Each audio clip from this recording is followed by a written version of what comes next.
was working, which is currently showing that it is not working. Wow, wow, wow, wow. That is amazing. And for you, Coach Lundy? Hi everyone. I haven't greeted. Good afternoon, and thank you again for having us and creating this platform for us. So, in terms of communication, especially during this time where we are in such close proximity, and so I keep saying we are all over each other's business and each other's faces. And for me and my family, we, even because we could see the tension of spending so much time together and not having a plan or a structure around it, was starting to have a negative effect where we didn't know what to do with the emotions that we were going through and the emotions. So we just created a ritual to say, let us have time where we sit down and we talk. So we introduced family time. Every day we spend an hour together and we just talk for nothing else but just talking. So that it was a bit of a stressful time for us as well, within my own living space and my family, and especially being a person that works from home. And I was flourishing and working from home because the kids were not here. Now I have the children to consider. During my work time, they're in my space, and just everybody. So we had to make a plan around it. And with my clients, what's coming up for them is, it's not like they didn't see the issues that they were having prior to the lockdown. It's just that they didn't have the time to deal with it. So they could see it, but they could easily let go of it, let it pass, because it was valid for the 2 hours that we are together after work while everybody's awake. So it wasn't much of a train smash. Now it's staring them in the face, and they are just frustrated, not knowing what to do with everything that's being exposed during this time. Awesome stuff. My question is, what is coming up? You know how Nomasanta said stuff is coming up, stuff that we wouldn't otherwise be dealing with, or stuff that we would be too busy to deal with. So I know I also was like, okay, I need my space, especially also with the sharing of devices between me and my sons and stuff like that. But when we bring it back to our adult relationships, what are the emotional stuff that is coming up that normally wouldn't come up, that we would normally have the time to look into, also to address, and also to acknowledge that it is there? Nomasanta?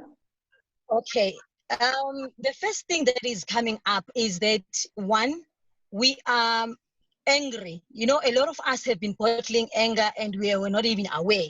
And that's the first thing. We are not even aware that we have been bottling this anger, and what is happening the minute that we find ourselves in a position where we are called. Now, let's say, for an example, my son comes and they want my phone as well, like the small one will want to work with, or to use my phone or laptop, whereas I've got clients and I've got work to do. So what will happen then immediately, because now I'm finding it hard to express my no or my yes at any given moment, that I was not even aware that I'm actually still challenged in saying no, like putting my own boundaries, and also how to even explain to the next person, which is an 8-year-old, as to why I'm on my phone and at the same time using my laptop, while I should be sitting and playing with him or helping him with homework. So emotions of anger are coming up. Emotions of helplessness are coming up, where you don't even know how to deal with this. Like this one client of mine who said that there's no communication that is happening at all. And she is feeling helpless, as if she doesn't know what to do and how to actually respond to what is happening. So those are the emotions that are actually coming up at this present moment with a lot of people. Awesome. Lundi, what are you seeing coming up? Yes, yeah, that's true. What Nomasota just mentioned, the anger is on the rise, the frustration is on the rise, the helplessness is on the rise. The inadequacy is on the rise, judgment, criticism, self-doubt. There's a lot of self-doubt, especially around women. Women tend to want to personalize and blame themselves for the situation, and saying how, because we were taught that we need to fix things as the women in the home, be able to take care of people, to be able to make things work. We were brought up in a culture where being a woman means making do. So when we are challenged with not being in control, because of all the restrictions that are going on, not being in control and not being able to give the children the type of food that they are used to having, over and above everything, but you can't give it to them now as they are wanting to have it now. When they are asking to go out, you constantly having to say no, not now, and giving reasons that they don't understand. So it gets to a lot of women where they are feeling like they are inadequate, they are failing. And because I also did some calls over the process of a week or so, where I asked people who are facing retrenchment to connect with me, and let's see. And the emotions around that, being in a position where you are so uncertain about being a man and your abilities to provide after the situation where you are already feeling tested to the core. So there's a lot of uncertainty, there's a lot of fear, there's a lot of anxiety. People are on borderline depression. And it's just that sense of, what do I do and to hide the emotion? And then, but how do I express the emotion at the same time? So there's that just push and pull relationship within a person, that when you come into contact with another person, then the walls come up that display themselves as anger, that display themselves as withdrawal, where the one partner feels like, okay, you're not listening, you're not being there for me, they're feeling unsupported. It's a very, very challenging time. Wow, that's a lot. I have a question, guys. What does a person do when the person you live with does not talk to you? So let's say I have a partner who just does not talk unless they are asking for something. And if they have that, if it's food or if it's whatever, or where did I leave my whatever, after that they don't talk at all. So any of you who would like to, the person who's feeling that frustration, that isolation, what should they be doing? Also, why is the other person not talking? That's a good one, and that's a common one, especially during this time. So number one, I think it's important for us to understand the purpose of communication. And what is communication? Communication is a process of collecting information. You are giving feedback, you are requesting feedback. So what we were taught is to use our words to hide our emotions. And we were taught that that is communication.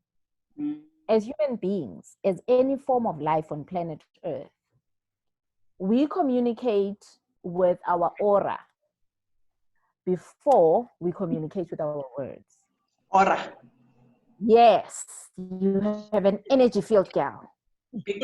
That's why there are people, let me give you an example of how aura works. There are certain people who are prone to scams. Like there are people who will get scammed online, they will get scammed walking down the street. There are just people who are just prone to being scammed. Actually, what is it about them? The scam looks for them. Yes, it's like I was walking on the other side of the road and it just jumped in front of me. What is it about you? You didn't say anything. You didn't tell anyone anything. What is it about you? You carry an energy signal about you, an energy of desperation, an energy of lack, an energy of not having enough. And a scammer can read or sense that energy. The same way a zebra does not wait to be told that don't walk past the lion will eat you. Nobody tells a zebra that the lion is going to eat you. But where a zebra can sense the same way that a person who's a scammer can sense a victim without having the victim saying anything. And so we have this, all of us carry this energy signature with us. Yeah. Now, we were taught to not listen to the energy, to listen and communicate using words. So the anger is a communication. It is a response. You want to speak over the anger instead of listening to the anger. You spoke or you communicated in whatever way. The response was anger. You got a response. Yeah. It's you who is interpreting. It's you who is perceiving. It has nothing to do with the person who responded to you. So why do you struggle with the interpretation of the different levels of communication? Now that's the problem.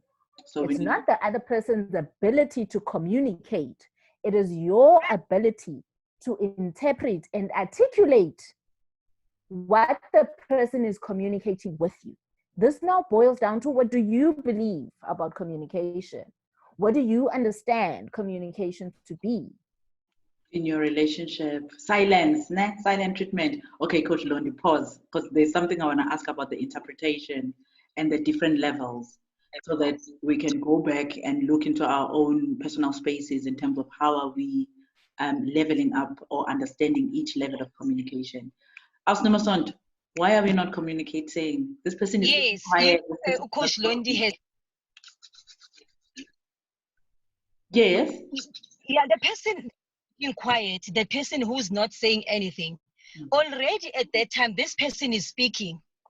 And most of us, because like Kolondi was just saying now, we are used to, or we have been led to believe that the only time when somebody speaks is when they are talking.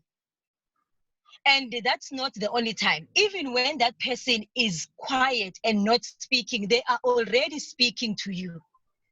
The only thing that needs to happen, the person that is receiving that, when you are looking at this person and you are seeing them as quiet, they are maybe not, when you are looking at them, it looks like they've blocked you away from them and they are not saying anything to you. You are the one that is receiving what you are saying as being blocked, as being this person not wanting to speak to me. But that is not what the person is communicating. This is one thing that I would love everyone to start noticing or knowing. What you see the other person expressing, either in words or in actions, and what you are seeing the person doing, it is exactly what the communication to yourself is. Your inner person is communicating to you about yourself. Now, if somebody is not talking to you, that the first thing that you need to know, would first ask yourself, but what is it that I'm not talking to myself? What is it that I've blocked? Because this person is just mirroring to you what is actually happening in your inner world.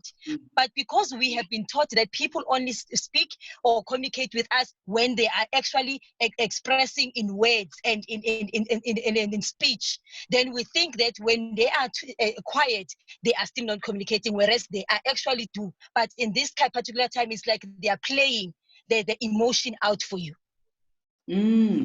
So what you're saying now is that whatever this person is doing is indicating or reflecting back to me what I'm not doing within myself. So this person is not giving me attention. This person is not talking to me as we are partners. There's silence. I should then go inside and look. Yes, go inside and look at what is it? What have I been giving attention to? What is it that I'm not giving attention? Because the first thing that comes when this person, when they are not talking, what comes first to your mind? What does it mean to you when you are looking at it? When it means, if you are the interpretation on your side says they don't want to give me the attention, then it is your place to go and ask, have a communication with yourself, a relationship now, one-on-one. Okay, no masonto. Now I'm talking to the ego, which is the physical person, and I'm talking to the spirit. There is the ego speaking to the spirit, no masonto. What is it that I'm not listening or that I'm not paying attention to that you want me to listen to? And once you have asked, sit and listen to what is coming up. What are the answers? What are the questions that are going to come up? Because this conversation needs to be happening first within you, not with the other, because the other person is just expressing to you what is already happening. Not that you are the reason. No. It is just a mirror to you, which this is time for me to go in. So when the child is slapping the door and not hearing me, what I'm saying when I'm explaining, what it's time for me to be with my clients. Then if I'm interpreting that this child doing that is not listening, then I need to be having this conversation with myself with, okay, what is it that I'm not listening to? And sit and listen to the answers. Awesome. I got you. Parting shots, Londi, on the communication topic. Just to add on what Unomasondo is saying about the reflection, that you must always just take it back and, I always say turn the mirror around, because it's easier to look at the other person. Turn the mirror around. So one of the easiest ways to use your relationships as your mirrors, the very thing that is annoying you about a person normally is the way that you is normally signaling you to what you are, to ways and areas the way you are self-abandoning. So we all remember our relationships are a place where the communication is a tool, where we receive information and we receive data. What is the information and data about? It's about your own alignment with your personal evolution. So your alignment with your personal and your rate of personal growth, the feedback on where you are and how far you are growing in terms of your desires in life in general and the type of person you want to be, the feedback you will get from your relationships. So your relationships and the level of communication will always be an indication of your rate of growth and evolution. So whenever you get stuck in communication, you are being signaled to where you are self-abandoning. So look at those things and take the time to reflect. It's only that. There is nothing more to it. Other than that, where you are self-abandoning, once you notice where you are self-abandoning, it then opens up the gate for you to start looking at the beliefs, the mindset, and all of these things so that you can realign. So this is just a person giving you a gift of signaling you to your self-abandonment. Yeah, that is deep. Yeah. When you're touching on self-abandonment, I'm like, I'm not ready. We are having grown-up conversations now. We are enclosed. We're not away anymore. We've been running away from ourselves. Unfortunately, now we can't run away anymore. You can see my ask the wrong people. Self-abandonment. Guys, that is I know. Okay, that's a topic for another day. Can I pack it as a topic for another day? Because that is just deep. If what I'm not getting is indicating to me, or the blocks of communication is indicating to me where I am living myself, that is something that we need to look at totally, in terms of identifying how we are self-abandoning, but also how we go back to recover ourselves. Yeah. I want to ask the phone, guys, the phone. So now we're at home. We all come home or we are sitting at home. Normally, when we come home, people are tired. You think they're checking their messages. But now we're at home all day, every day. Okay, some of us are working on our phone. And I know this topic because it's a sensitive topic with me and my son, especially my younger son. Because when he talks to me, he wants me to look at him. So if I'm answering something or doing anything, he's like, but you are always on your phone. So now I'm like, hey, awareness, put away and be fully present. What is the impact of not being here, of always being on your phone when your partner is talking to you, of always being on your phone, playing Candy Crush or talking to people, whatever it is that you're doing, but you are not there, but your body is there. So what is the major complaint and what are you guys seeing? And how can people start to be more aware about the impact of the phone? Ausna Masonto? Yes, Uguti, I'm so happy you brought that one up because that's my younger son. I always call him my guardian angel. That child will say, "Are you on your phone or are you watching TV?" Because you can't do both of them. Yeah. Truth. He will say exactly that. Uguti, Mama, are you using your phone or are you watching TV? Because you can't watch TV and be on your phone. So it's either one of the two. So you must tell me if you're watching TV or are you busy on your phone.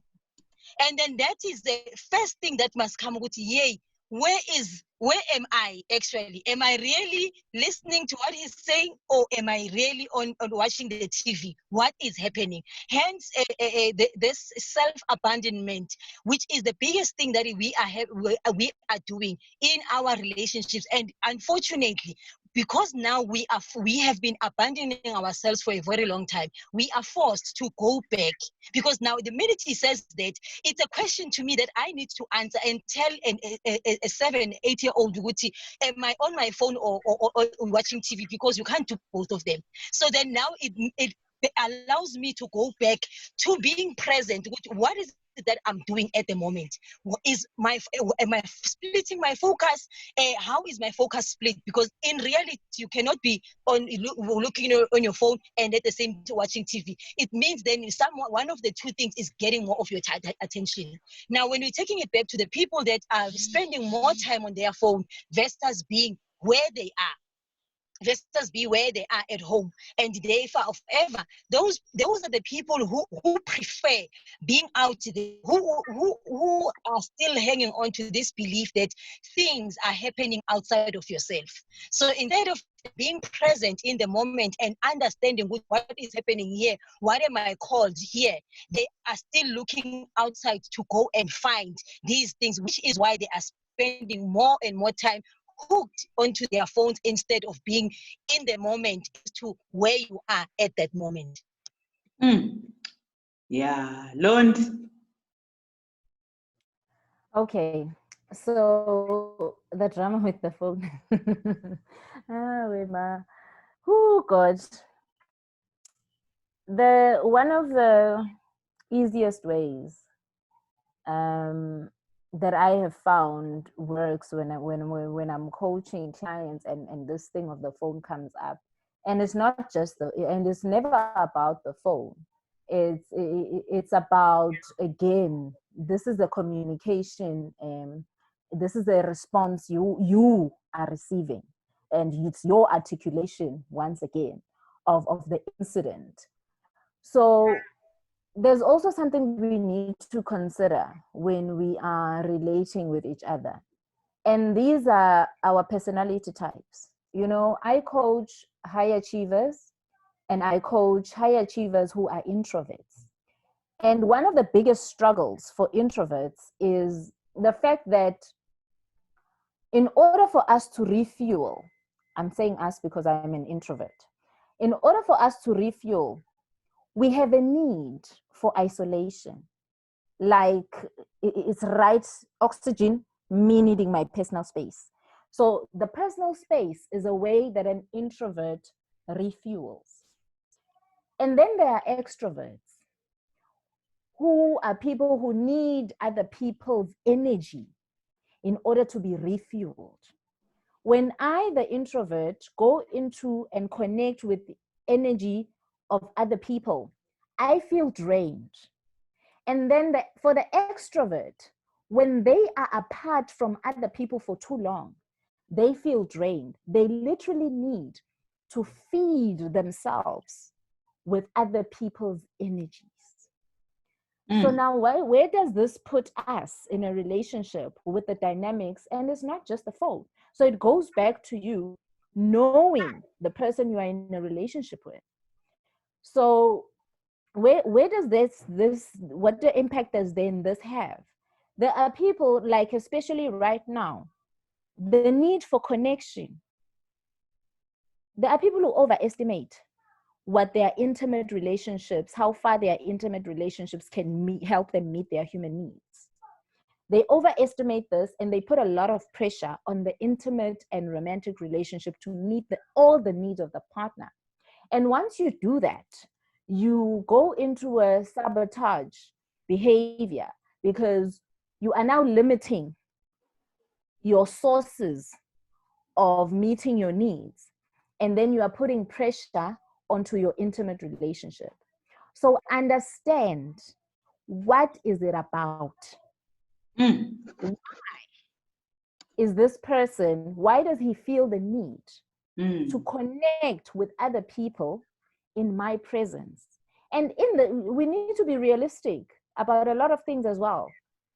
There are times, like I have a daughter who's turning 13 in July. Because of everything that's going on in her life and all her changes that are happening that she is not understanding, she is more demanding of my time and attention now than she was 3 years ago. So when I look at that realistically, when she comes and speaks to me and I'm on the phone, she gets frustrated because she feels like I'm not giving her the attention to this urgent matter that she is asking me about, that she literally has no idea about. So we need to be aware. We need to be present in our lives, and we need to know what's going on with each other. What does this person need? How are they meeting their need? How is this person's behavior? What is it saying to what they need from me, to what they need from themselves, to what they believe I can cater to? Because we want to be everything to people, and people don't want us to be everything to them. So accept and decide not to want to be everything, and accept people don't want you to be everything, and allow people and give them the space to get their needs met in the ways that resonates best with them. It's not about the phone. It's about the need being fulfilled by this person spending time on the phone. And if it needs to be aligned with yours, then let's have a conversation about alignment of our needs and our expectations. Critical but stable. As long as it's stable, we are making progress. I coach it. It's critical but stable. The gate is installed, but the fencing is nowhere to be found. So I'm like, well, we need to go process. I want to ask you one sensitive question, and this question is so I'm going to narrate where this question is coming from. A friend of mine got news from their home that a gentleman they know in his 40s has killed his partner, killed his wife, and the killing was very violent, and he moved on to suffocate himself, separately, but he did a whole note in terms of why he's doing that, and also even took pictures of the wife and sent it to the perceived partner whom the wife was cheating with. So what I'm asking you guys, or what kept coming, is that the gentleman had been cheating on the wife for long. But now with the wife doing exactly the same thing, this is the action. So I'm springing this up on you to say, what are the things we need to be aware of? Because if someone has been doing this, we expect them to be able to take the medicine. We expect them to understand and not move into such drastic actions where we are leaving our children abandoned. Just I'm going to call it your SALT coaches. What are just one thing that we need to be aware of before we close off this call, because I've taken 30 minutes of your time. I always keep to my 30 minutes. Thank you. Let me start with you, Coach Namasond. Okay, this is what I want to explain first before we pendulate the other question.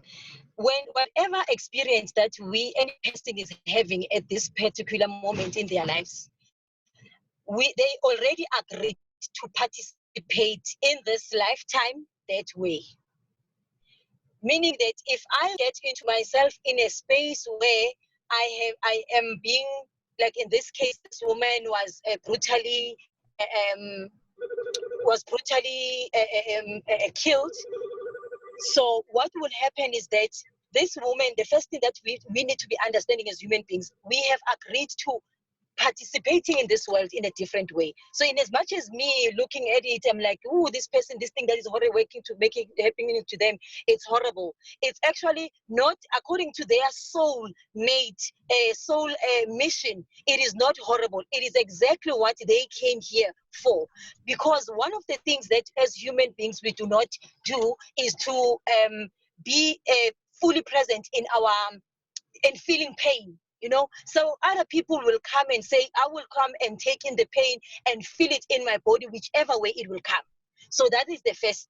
They're just me explaining how and why these things happen to us and why we are even agree, why are they happening. So that's the soul mission that one has come here for. Now when it comes to this gentleman, again, this person has just explained with the letter, which this is what I've done, and this is the reasons that I'm doing it. Now, this is something that you mentioned. We were taught which men are that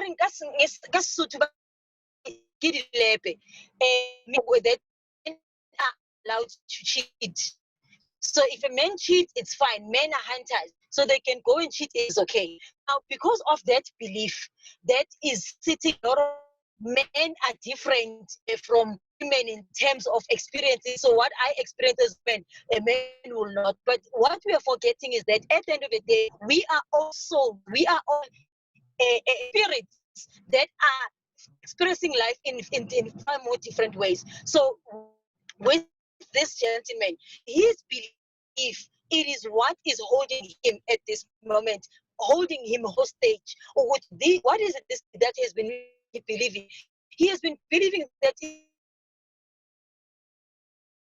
society, if I come home and say, my husband has been cheating on me, I'm leaving him, people will be looking at me like, why?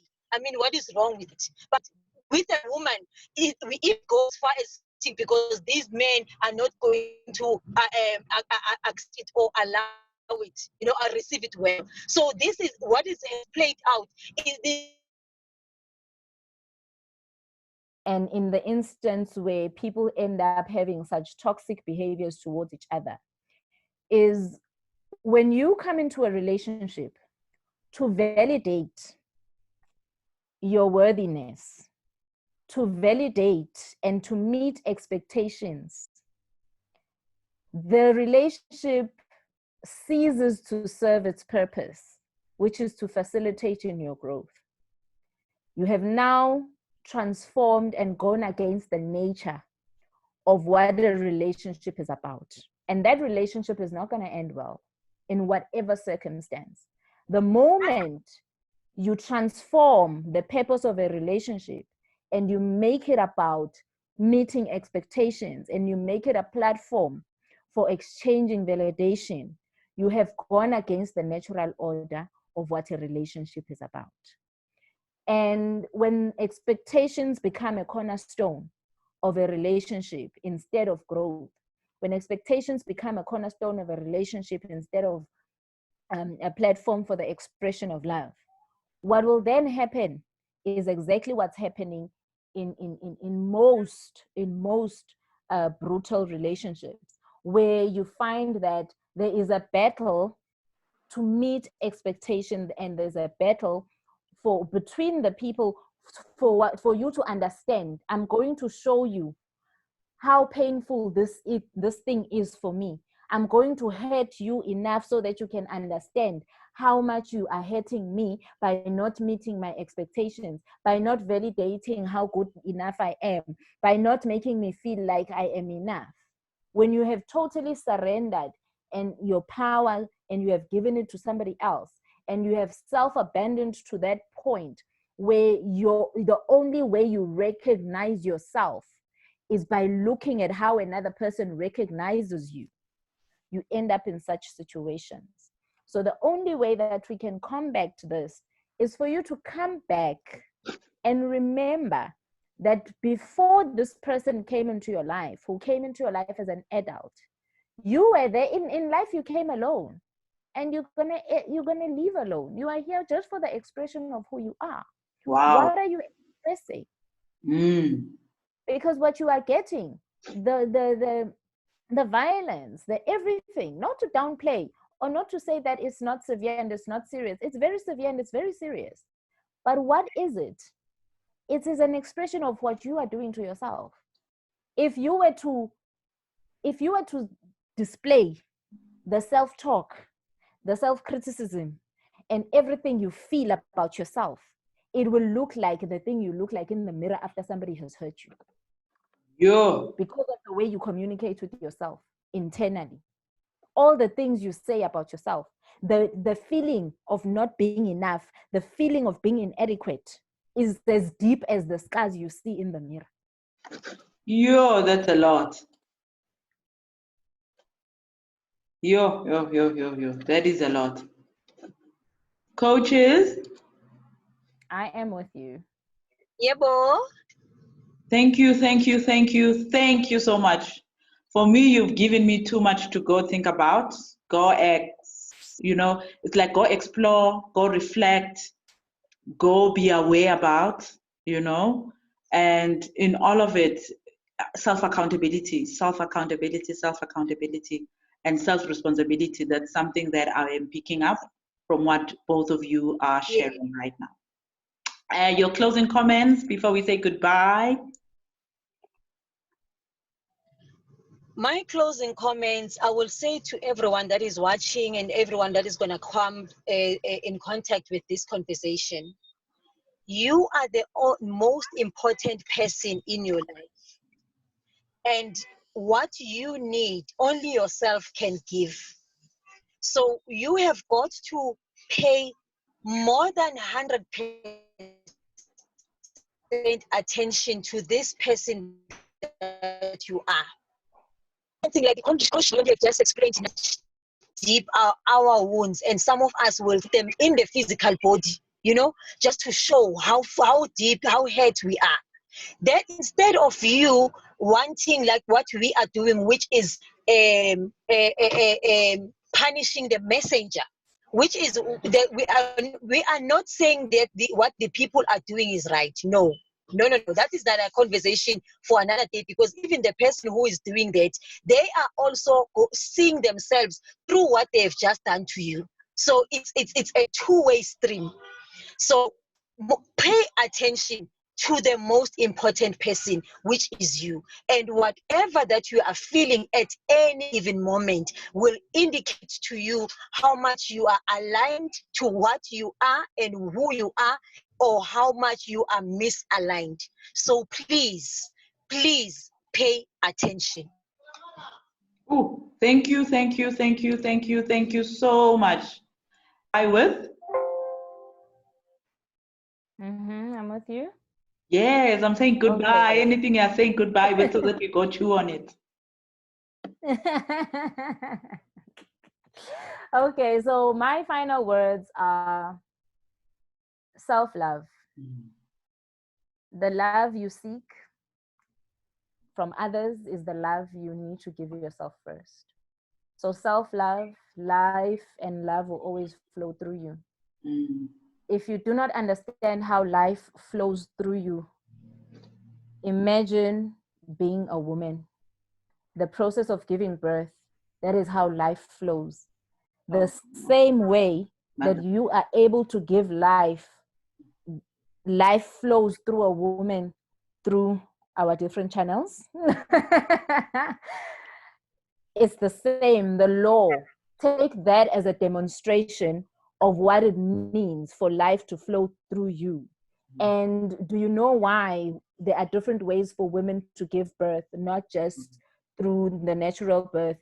It's because it was meant to demonstrate that it's not just through one channel, but it's the process of the existence of anything new will come from within. in whatever platform. It does not need to be because you can push through. Sometimes it will cut, you will be cut, and the life will come through. However, the life will always come from inside.